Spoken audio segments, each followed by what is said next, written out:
Osa number 4 minu hullust, sõgedast Kolumbia eksist. Let's go! Ma arvan, et teil on praeguseks hetkeks päris hea ülevaade tekkinud, milline mees oli Andres ja millised olid tema tüüpilised käitumismustrid. Nagu 6 kuud koos oli Andresiga, olid nagu Ameerika mäed, väga kõrged tõusud ja väga järsud langused ja seda kõike saadis konstantne manipulatsioon ja valed ja minu süüdistamine, tema soov mind võimalikult palju alla suruda ja tekitada mulje, nagu mina olen hull ja mina reageerin üle ja mina ei toeta teda ja mina ei armasta teda ja mina ei usu temasse. Nagu ükskõik mis tüli meil ka ei olnud, see lõppes alati sellega, et lihtsalt hull ja sa reageerid üle. Nagu thanks mees, noh. Ma mäletan, et Andres jäi igale poole hiljaks. Nagu vahet ei ole, mis aja me kokku leppisime. Andres jõudis kohale kas tunde hiljem, ehk siis 3-4 öösel, siis ta helistas mulle kell 3-4 öösel, et mulle teada anda, et ma olen nüüd su maja ees, lasi mind sisse. Ja kui ma magasin, siis kas ta teatas taaskord, et ma petan teda koos kellegagi või siis üldse ta tekitas sellise situatsiooni, et ta rääkis mulle järgmine päev, kuidas ta pidi pargipingi peal magama, ta oli nii külm ja see on nii õud ja mina olen kõige süüdi. Või siis ta jõudis üldse mingi päev hiljem või 2 päeva hiljem kohale ja teatas, et tema aku sai tühjaks ja mitte kellelgi ei olnud laadijat või ta kaotas oma telefoni ära või keegi pani ta keldrisse kinni, eks ole, ta ei saanud minu juurest läbi hüpata, et mulle teada anda, et ta ikkagi ei saa tulla, eks ole. Reaalsus oli see lihtsalt distraction.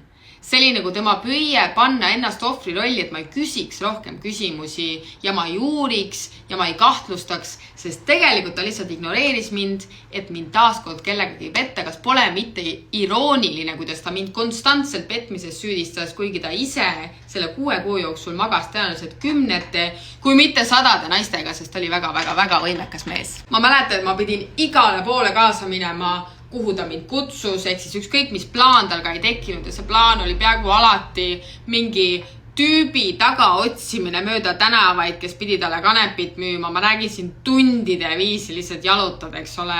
Ja kui mul lõpuks kopp ette sai ja ma ei viitsinud enam temaga kaasa minna, siis kas ta teatas jälle, et sul on lihtsalt vaba hetke vaja, et mind petma minna või siis ta rõhutas mu südametunnistusele. Nagu ise sa ütled kogu aeg, et me ei ole piisavalt palju koos, eks ole, me ei veeda aega koos ja nüüd sa ei tule, et miks sa ei taha minuga koos olla. Aga kui mina teda kusagile kutsusin, kui mul plaanid olid, lähme grillima, lähme randa, vaatame mingit filmi, eks ole, siis tal kunagi ei olnud aega. Ta kunagi ei viitsinud tulla. Ükskord ta tuli, me pidime matkama minema, ta tuli kaasa läbi häda ja läbi vingumise. Ja siis ta mäe jalamil tegi 3 sammu, ta teatraalselt väänas oma jala välja veel teatraalsemalt, ilma sõnagi lausumata lahkus. Aga nagu mina pidin alati kaasa minema, aga tema ei pidanud mitte kunagi nagu minu plaanidega kaasa tulema. Ma viskasin ta konstantselt oma kodust välja esimest korda juba suve lõpus. Mul lihtsalt sai nii kopp ette, nagu mu elu ei olnud enam mitte midagi muud kui draama ja probleemid ja hädaldamine ja mingid süüdistamised ja nagu ma enam ei suutud ja meil oli mingi situatsioon ka, et mul tulid tuttavad külla ja siis Andres jõi selle tuttava mehega ennast sigalakku täis ja üks oksendast nendest minu vetsu täis ja Andres samal ajal terve minu magamistoa, ma mäletan, ma tegin ukse lahti, ma olin nagu, et ei ole võimalik, et üks mees nii palju oksendada suudab, nagu kõik mu voodi, mu spordikott, kardinad, põrand, kõik oli täis oksendatud. Nagu, ja siis mul oli nagu, et kõik, ma enam ei viitsi, et palun lahku. Ja siis ma lasin ta oma koju tagasi. Jäi ja viimane kord ma viskasin ta välja novembri keskpaigas. Ja toona ma ei visanud teda nagu vihaga välja. Ma mäletan, et me rääkisime, et võib-olla lihtsalt ei toimi see suhe nii, et me koos elame. Et proovime natukene eraldi, hoiame natukene distantsi. Ja tegelikult asjad läksid ka paremaks, et me saime kokku ainult selleks, et muusikat teha või istuda kusagile või ma mäletan, ma käisin tema juures filme vaatamas, et nagu asjad rahunesid maha. Ma mäletan, me tegime mitu muusikavideot koos, et oli nagu ilusad hetki ka, aga reaalsuses tegelikult meil ei läinud paremaks sellepärast, et see distants meile head tegi, vaid sellepärast, et ta leidis endale uue naise, kes oli talle kasulikum kui mina. Mingi hetk ma andsin talle teada, et ma lähen lastega jõuludeks Eestisse. Talle muidugi see absoluutselt ei meeldinud, et mis mõttes sa jätad nüüd üksinda jõulud. Mul ei ole siin mitte kedagi, ma ei tunne mitte kedagi. Mu perekond on Kolumbias, et rõhus mu südametunnistusele, aga nagu mul oli selles mõttes suht pohhu, et ma ei olnud lastega käinud Eestis alates sellest hetkest, kui me Hispaaniasse kolisime ja see oli minu jaoks väga oluline. Nii et ma lahkusin ja jätsin ta Hispaaniasse üksinda. Siis ta andis mulle teada, et tal tuleb mingi Prantsusmaa sõbranna külla, et talle seltsi pakkuda, ma olin nagu good for you, ma jätsin talle veel oma korteri võtmed.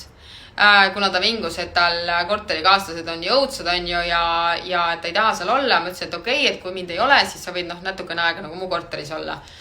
Ja kui ma Eestis olin, siis ta saatis ka ikka mõned sõnumid mulle, et ma tean, et sa petad mind. Mul oli nagu muidugi, ma olen siin perega jõululaua taga ja samal ajal, ma ei tea, kiirelt hüppan kellegi juurest läbi ja petan sind, nagu mis mõttes on ju, et mul ei ole aegagi selle jaoks, aga okei, fine, mis iganes. Ja, aga see üldse kuidagi see kontakt hakkas vaikselt ära vajuma, ta kirjutas mulle aina vähem ja vähem. Ja siis 31. detsembril see kontakt kadus täielikult. Ta saatis mulle keskpäeval mingi veidra video, et ilusat aastavahetust ja rohkem ma temaga kontakti ei saanud. Kõik ta kadus täiesti ära. Nagu null. Ei läinud kõned läbi, ei läinud sõnumid läbi. Puff. Ja ta oli kadunud. Ühendust sain ma temaga järgmisel päeval. Ta saatis mulle pika kirja, kus ta teatas, et tema korterikaaslane oli talle kallale läinud ja ta läbi peksnud. Ja tal oli hirm oma elu pärast, seega ta pidi põgenema kohe. See sama öö. Tal ei olnud aega oodata 3 päeva, enne kui ma tagasi läksin. Tal ei olnud võimalik mulle helistada. Ta pidi põgenema. Sellepärast, et ta kartis oma elu pärast. Ehk siis ta pakkis oma koti kiiruga, eks ole. Ja lisaks sellele, et ta pakkis oma koti, ma kunagi kuid hiljem küsisin tema käest oma tekke tagasi. Need samad tekid, mis ta täis oksendas. Ja mis ta siis endaga kaasa võttis ja pesumajja viis ja need olid seal tema uues korteris, eks ole. Aga need tekid olid minu korteri omaniku tekid ja ma tahtsin neid tagasi. Ja siis ta teatas mulle, et see sama öö, kui ta läbi peksti ja ta veritses, siis ta lebas oma voodi peal, eks ole, mingi 2 sekundit, eks ole, sest ta oli kiire, ta pidi kohe põgenema. Ja siis need tekid said veriseks. Ja siis, kui ta oli põgenemas, siis ta haaras need tekid ka, sest ta ei saanud oma DNA-d sinna maha jätta, eks ole, ja siis ta oli need konteinerisse kusagile visanud nagu make it make sense, on ju. Igatahes ma mäletan, et ma olin jumalas segaduses ja paanikas ja pettunud ja kurb, eks ole. Ma mäletan, et ma nutsin seal elu eest, on ju. Ja iga kord, kui mul on sellised situatsioonid, siis ma helistan oma sõbrannadele. Ma helistasin kõik oma sõbrannad läbi ja ma rääkisin, mis nagu minuga juhtus, on ju, mis toimub. Ja kui ma olin nendega rääkinud, siis ma rahunesin maha. Ja siis see kurbus ja paanika ja õudus ja segadus asendus sellega, et ma olin nagu, yes, ma sain tast lahti. Mul ei ole enam neid probleeme. Mul ei ole enam seda, et keegi kogu aeg süüdistab mind ja hädaldab, eks ole, et ma sain temast lahti. Et no tõesti nagu üks hetk ma olin kurb ja siis järgmine hetk mul oli nagu, yes, ta on lahkunud. Mul ei ole enam Andreesi Malagas, ta on kaugel Prantsusmaal, thank God, noh. Ehk siis Andrees oli lahkunud. Kui ma tagasi Malagasse jõudsin, siis ma mäletan, et mul oli mega hirm oma korterisse tagasi minna, et kas mul võtmed ikka on seal, on ju, kas korter on okei, kas kõik on korras. Kõik oli korras selles mõttes, et ainuke, mis ma leidsin, oli üks pitsakark, kus olid mingid konid sees, aga muu oli kõik jumala okei, et kõik oli oma koha peal, midagi ei olnud ära varastatud, et nagu selles mõttes oli kõik hästi ja Andrees oli lõpuks ometi lahkunud. Aga minu üks suurimat probleem on see, et mul on alati closure'it vaja. Ma ei uskunud, et ta sai peksa, ma ei uskunud, et ta kartis oma elu pärast, ma ei uskunud, et ta põgenes selle prantsuse tšikiga ainult selle pärast, et ta parasjagu seal oli ja abi pakkus. Ma teadsin, et seal on mingi lugu taga, eks ole. Ja siis ma tegin selle vea, et ma ei blokeerinud teda ära. Ehk siis, kui see lugu vaid lõppeks siin ja nüüd ja praegu, see lugu kestis veel pool aastat edasi. Nagu, ole loll, aga no miks sa nii loll oled, liisikene, kullakene, kallikene, noh. Nii et lõpetame selle loo praegu siin ära. Ma panen teile siia mõned pildid. See on Andrees ja siin on Andrees, et te näeksite, milline ta välja nägi, sest muidu võib-olla te ei usu, et see üldse juhtus. Võib-olla ma ka räägin teile mingi tudujuttu, on ju, mõtlen teile siin loo välja, tegelikult ei eksisteerigi Andreesi, on ju, et te näeksite, et ta tegelikult ikkagi eksisteeris. Näeme järgmine kord.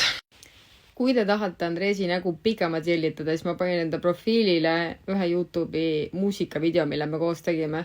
Ja et te teaksite selle muusikavideo nagu filmimise ajal, ta oli väga pilves. Selles mõttes, et te näete ta silmadest ära, nagu kui pilves ta oli. Aga noh, here you go.